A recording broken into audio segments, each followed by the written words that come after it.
Accounting for Growth, the podcast where growth leaders in accounting go beyond referrals alone and think bigger. I'm Chad Person, your host and the founder and president of AccountingCMO. Each episode, we bring in experts at the edge of accounting innovation to share quick, actionable insights that help you lead with confidence, drive smart growth, and move your firm forward. Let's dive in. Good morning. Welcome to the Accounting for Growth podcast. I'm pleased to be your host today, Dawn Howard. And today we are talking about how small and medium-sized businesses can grow without losing what makes them successful. Those three things we're going to talk about today: relationships, reputation, and a big one, trust. Joining me today, I have Patrick O'Donnell, fractional VP of Sales with Sales Acceleration. Patrick, welcome to the show and tell us about yourself. Dawn, thank you. I'm grateful. I have so much respect for you as a professional, have so much respect for you personally. You're so fun. You're cool. I'm happy to be here. I'm very grateful. Seriously. Thanks for having me. Absolutely. Well, listen, quick background. I spent 23 years in what I'll call high-level sales leadership and general management in small, medium, and large businesses. That led up to my founding Top-Tier Selling Solutions just under 8 years ago, based in the greater Indianapolis area, where I'm the president and I'm also an acting fractional VP of sales. I like to say it's VP level strategy without the VP level salary. Along with that, I'm a partner in two small businesses, or I have been a partner in two small businesses here in the Indianapolis area, one that's flourishing and one that's no longer here. So I kind of bring that broad array of experiences to the table when it comes to dealing with primarily small and medium-sized businesses. I'd like to share my unique edge statement and my why statement, if that's okay. My unique edge statement: I bring 30 years in the sales trenches and the real-world experience of running my own small businesses to this work, which means I solve your revenue problems the way another business owner would, not somebody just collecting a consultant fee. And then lastly, my why statement: first off, my family is my why, right? I mean, that's just bottom line. But that said, I do this work because after 30 years of leading sales teams, I've watched far too many good, talented business owners, CEOs, decision makers wait too long to fix a broken sales team and negatively impact the business they spent a lifetime building. So I help founders between typically 1 and 50 million, truly industry agnostic, that they're carrying the sales weight themselves, watching revenue stall, reps underperform, and finally we stop the bleeding and get back to growing. They say, or I say, founder-led sales is great until it isn't, Dawn. I agree. Yeah. I agree. So, growth for small and medium-sized businesses is not just sell harder. It's about creating value, aligning teams, and giving people better ways to serve clients. Really what I'm hoping to focus on are three big things, or what we are going to focus on is three big ideas. One, value-based workshops. Two, coaching models for sales leaders and owners. And three, practical artificial intelligence for everyday sales execution. Excellent. And I think from my perspective, and probably yours as well, we're looking at it through kind of this servant leadership lens. Indeed. Because as we know, growth that actually burns out people isn't growth anymore. So I'm excited. Let's get rolling. Okay, very good. Well, listen, let's kick it off with value-based workshops. What makes them different is that they do not begin with, hey, here's our service, here's our product. They begin with, here are the most expensive problems that businesses face. That makes a lot of sense. And are you seeing or your colleagues seeing any particular workshops as far as a topic that's resonating? Yeah, there's two that we've been focusing on. One is called Building Winning Outreach Campaigns. And then the other is called Unlocking the Value of Your CRM. Those are two that we're really focusing on right now. I'll say this, most small and medium-sized businesses that I've worked with own tools, but they don't own a process, right? The CRM becomes what I'll call a digital junk drawer, instead of a growth engine. And I'm finding all the time they're using 20% or less of its capabilities, right? I mean, to this Yeah. day, Microsoft Excel is the number one used CRM in the world. And it's better than nothing, right? And so that's typically what I run into. Yeah, better than an Excel spreadsheet, although I certainly have been guilty of using that. So Amen. what I'm hearing, Patrick, is these workshops really reframe focus around a big one here, value creation, right? Mhm. So who ultimately are we trying to help? What problem are we solving, or problems, depending on who you're talking to? How do we execute consistently? What are you hearing from your clients as far as how are they answering some of these questions? Yeah, thinking of one client in particular, they realized their CRM wasn't broken. It was the lack of alignment between leadership and sales that Yep. was broken.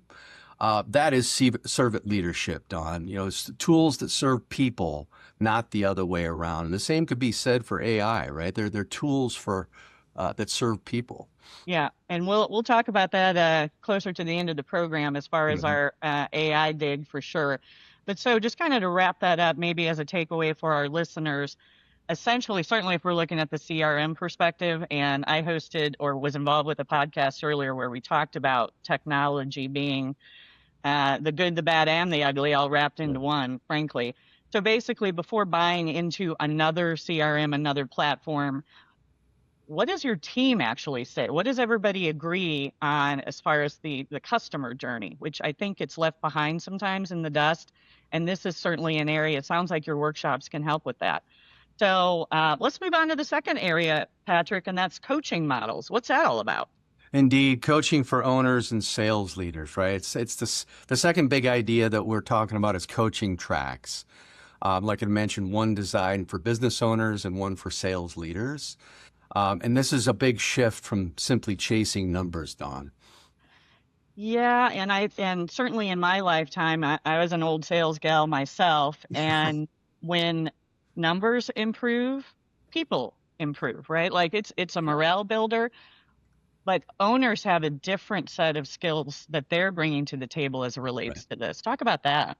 Indeed. I like to say sales cures all, right, in many situations. So, to answer your question, the owners are wrestling with how do I build a repeatable sales culture?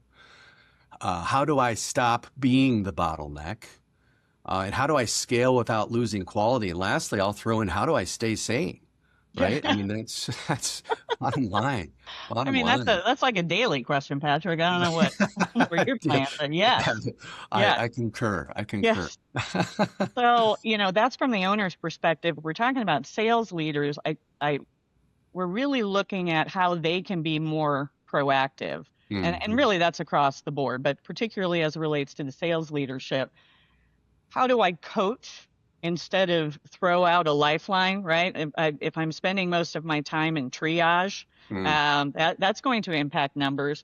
And how do I actually develop the people, the personnel development piece of it, not just the pipeline, right? So there's Yeah. people behind these things, not just numbers. And it's interesting. I did a little research just getting ready for this, and I'm going to read this verbatim. I read a recent study stated the average tenure. I had to read it a few times. The Sure. average tenure of a VP of sales is 19 months. True. Yeah. Isn't that How, amazing? oh my goodness, it makes me nervous. Yeah. How do you think these workshops could help? Um, we really coach to best practices that scale, right? A lot of small, medium-sized businesses reinvent everything by department or everything by personality in the department. And this coaching really creates a common language.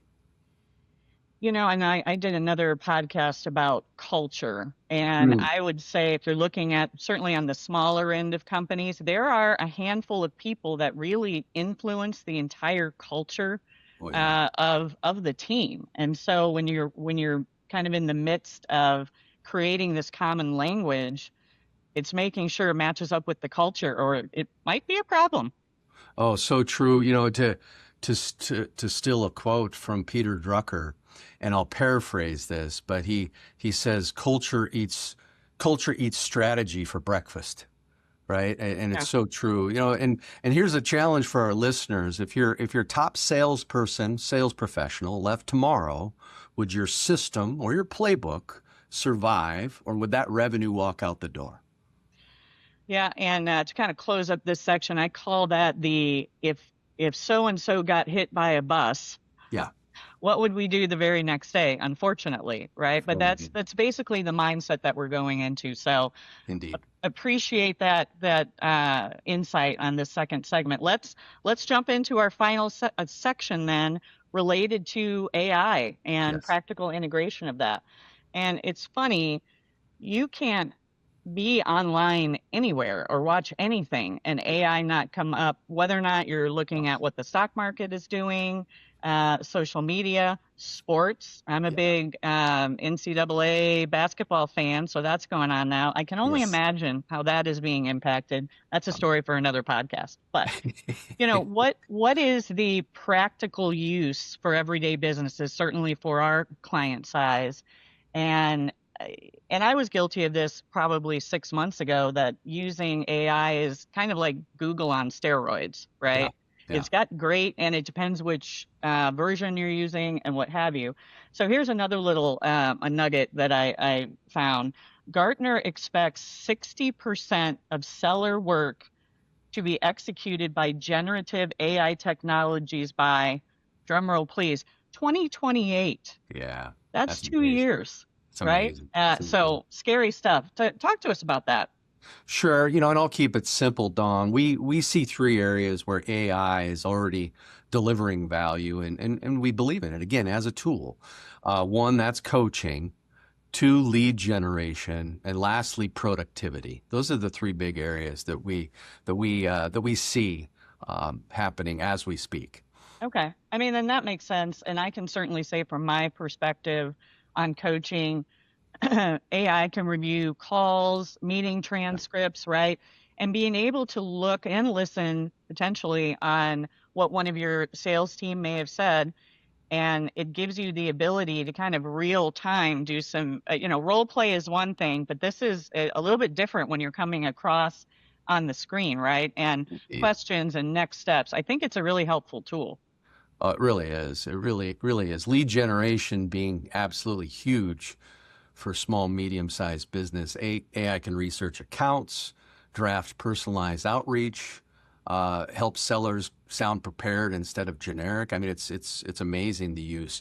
I found a application the other day. I use Claude primarily for my daily use, and Sure. I found a plugin it's called Ask Alex. And the whole idea behind it is it runs any content, say you wanted to run your website, an email, really any content review that you want to run through the reptile brain. And so the reptile brain, the amygdala, if I'm saying that correctly, that's the fight or flight, right? It's kind of the Yeah. gatekeeper into your brain where it says, I'm going to read this or I'm not. It makes that snap judgment.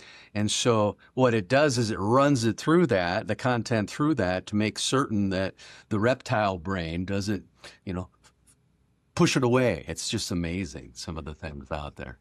Well, I never thought we'd be talking about the amygdala in this particular conversation. My daughter was a brain and behavioral science major, so she's going to be salivating when I mentioned that we talked about that today. Indeed, indeed. Well, and again, the message being that we're not replacing humans, right? It's amplifying good humans.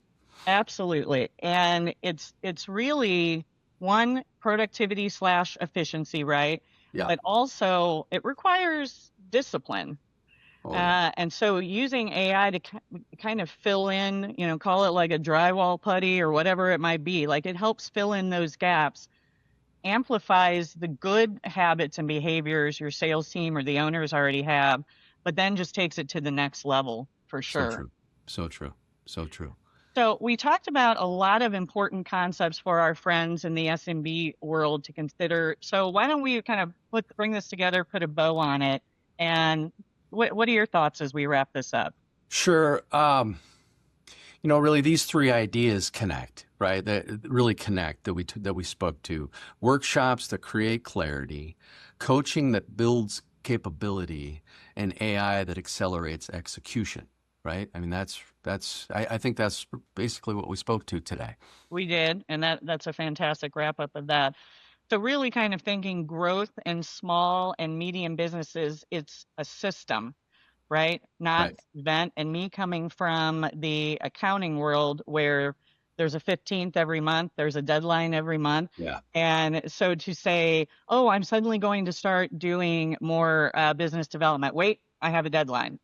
So to say, again, that system, that if I got hit by a bus, how would things continue to move on? So Right. I think it's important to think of it that way. It's and make it even more simplistic. It's a marathon, not a sprint. Oh, so well said. And it's rooted in servant leadership. I think that's been said 3 times during this podcast, right? Help the client win, help the team grow, and revenue follows. Absolutely. So as we wrap this up, if you are leading an SMB, ask yourself, are we teaching value? Are we developing people and technology? Are you using that wisely and to the highest ability for what you've paid for? That's the growth formula, Don. Yep, absolutely. Well, Patrick, what an incredible time today. Thank you Indeed. Thank so you. much for your insight. Thank you for listening to our audience. And we'll see you next time on Accounting for Growth. Take care. Thank you. Absolutely. That's a wrap on this episode of Accounting for Growth, powered by your CMO. We help accounting leaders break the status quo. Please subscribe, share, and stay sharp. Your next big growth move starts now.